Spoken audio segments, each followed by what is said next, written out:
Vai Madhuvindati. Wandering one gathers honey. The shloka from the Upanishad is the motto of youth hostels in India. A home away from home for the traveling youth. A place that rekindles the spirit of adventure. A place that helps in fostering friendly relations between people without any distinction of class, creed and color.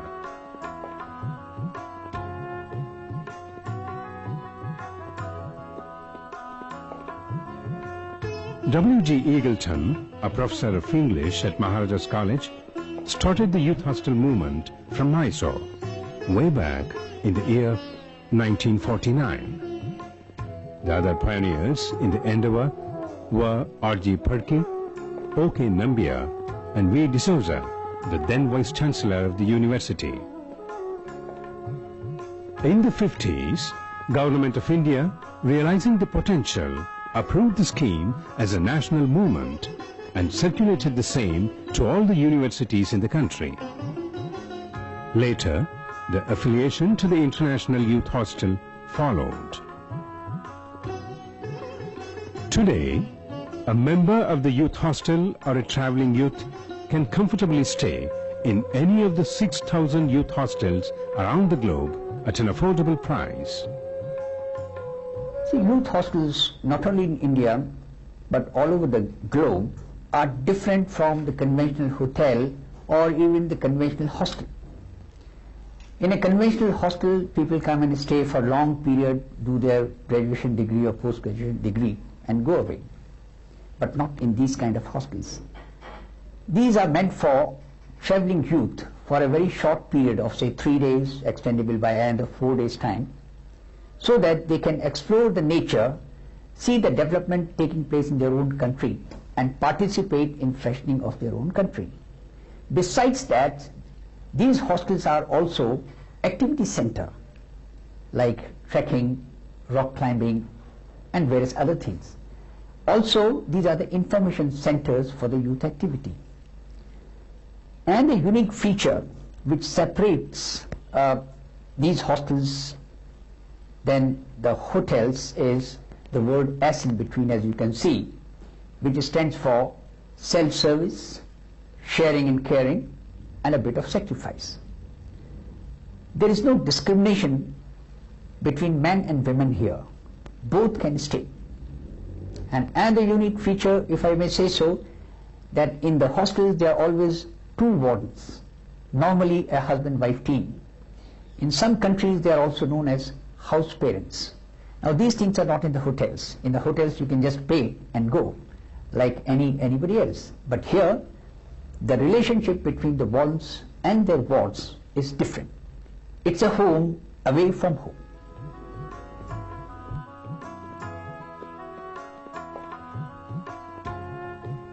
The guiding principle of all youth hostels is community life. Guests are accommodated in dormitories. During their stay, just like one's home, self-service in many household chores is imperative. Late night outings are strictly prohibited. The home-like discipline helps women find safety and security in youth hostels, especially while traveling single. अकेली लड़की यहाँ आके बिल्कुल safe है, उसको कोई परेशानी नहीं। अच्छा, एक चीज और है कि जैसे होटलों में सेफ इतना नहीं रहती, अकेली अगर महिला रुके, यहाँ इसलिए सेफ है, इनके रूल और रेगुलेशन बहुत अच्छे हैं। जैसे यहाँ ड्रिंक नहीं कर सकते हैं, लेट नाइट 11-12 बजे नहीं आ सकते, इनका एक टाइम है उस पीरियड में ना। तो इसके रूल रेगुलेशन, यूथ हॉस्टल की मैं खुद लाइफ मेंबर हूँ और 5 साल पहले मुझे यूथ हॉस्टल के बारे में पता चला था और उसके बाद मैं लाइफ मेंबर बन गई, क्योंकि मुझे ये इतना अंदर से अपील किया। मैं अकेले ऑल ओवर इंडिया घूमती हूँ, उसमें मेरे को यूथ हॉस्टल की कभी कभी किसी शहर में बहुत कमी महसूस होती है। तो जहाँ ये होता है मेरे को इतनी खुशी होती है कि मेरे को यहाँ पे मैं सेफ हूँ। तो यूथ हॉस्टल, तो सरकार को ऐसी संस्थाओं के बारे में और ज्यादा प्रोत्साहन करना चाहिए।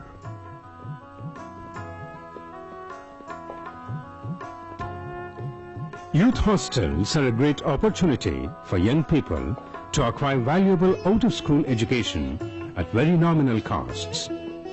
Besides tours of an educational nature, such as visits to historic places, they can indulge their fondness for adventure sports like trekking, rock climbing, and water sports.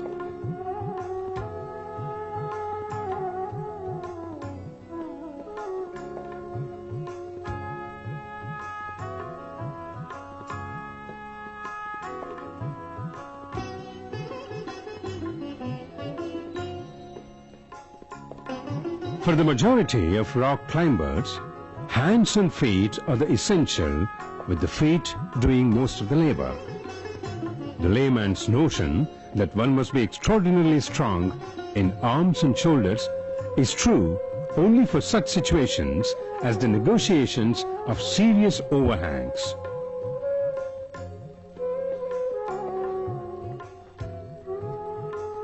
Balance is essential, and the body weight is kept as directly over the feet as possible, the climber remaining as upright as the rock permits.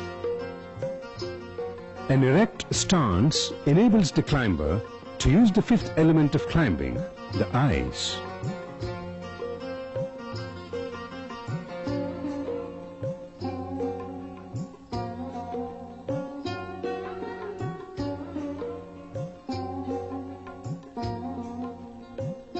Careful observation as one moves up a cliff will save many vain scrambles for footholds.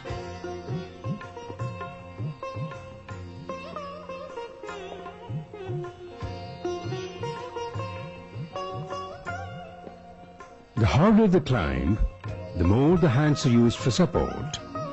They are used differently in different situations. In a chimney-like vertical shaft, they press on opposite sides in opposition to each other.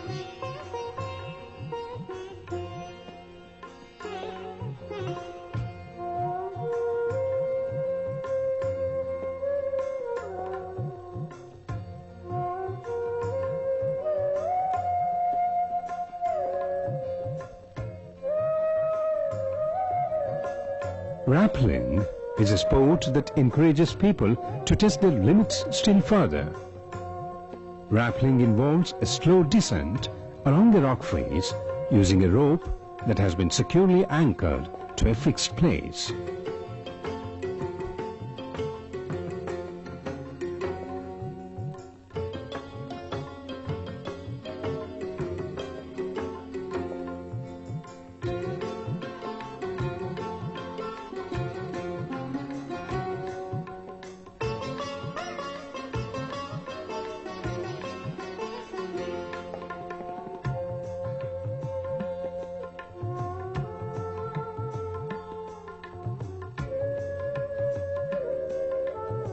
Every youth hostel houses a cafeteria. Breakfast and dinner is provided to the guests at a normal rate. Popular local dishes are served, but if guests are in large groups, their choice of menu is also entertained. But the key word is always simplicity, and the charges are always moderate. Dignity of labor is held in high esteem in all the youth hostels. The guests clean their plates, glasses, and spoons after use.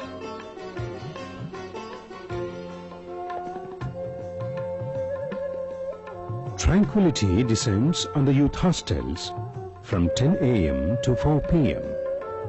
The guests either go out on sightseeing or indulge in adventure sports that are offered by the youth hostels.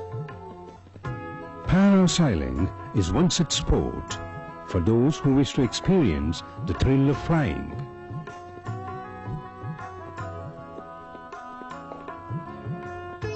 A tall jeep lifting the parasailer skyward inflates the canopy. Once aloft, altitude is controlled by the jeep's speed. The parasailer reaches the height of about 600 feet in every sortie. Once the jeep slows down, the parasailer makes a slow descent. Admission to government-run youth hostel is open to all. any traveling youth up to the age of 30 is provided accommodation. However, those who wish to travel abroad are required to become members of the Youth Hostel Association of India. Most of the youth hostels give priority to younger people, and wardens are entitled to refuse bookings from members aged over 35 years if such bookings result in the denial of accommodation to younger members. Once admitted, the rules and regulations are to be strictly followed. The proscribed activities are explicitly exhibited at the entrance. Prohibited: alcohol, drugs or narcotics, firearms and gambling in the hostel premises. Smoking in bedrooms and other no-smoke areas. Animals and pets. Political or religious meetings and discussions. Entry to bedrooms, showers and toilets set aside for use by the opposite sex. Persons with communicable infectious diseases. Offensive behavior which may lead to expulsion from the hostel. Absence during night without written permission of warden.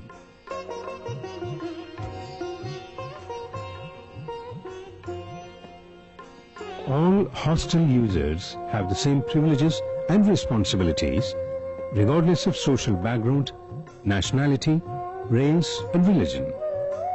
This is the mainstay of the youth hostel movement and the reason for its phenomenal worldwide success.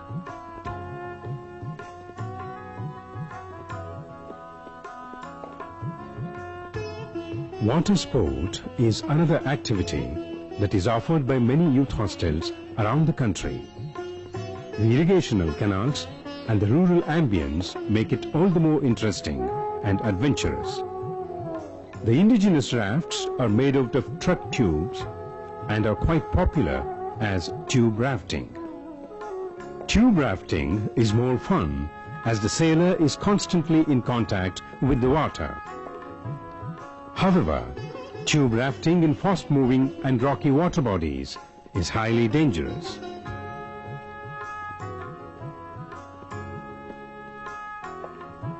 To see what lies beyond the hills, to peep into the unseen, is strong and compelling urge in all people, particularly the young. And if this yearning to explore the far horizon burns bright within you, you're young enough, no matter what your age is. The spirit of adventure is as powerful today as it was in the days of our forefathers. Far, travel is a human heritage, though style and mode have changed. Traveling the hosteler style, as known today, is considered to be the brainchild of a creative and dedicated German school teacher, Richard Sharman, who conceived and nursed the idea in 1909 with the objective of channelizing the energies of the young for recreational, educative and creative purposes. Gradually, it became a worldwide movement for youth travel.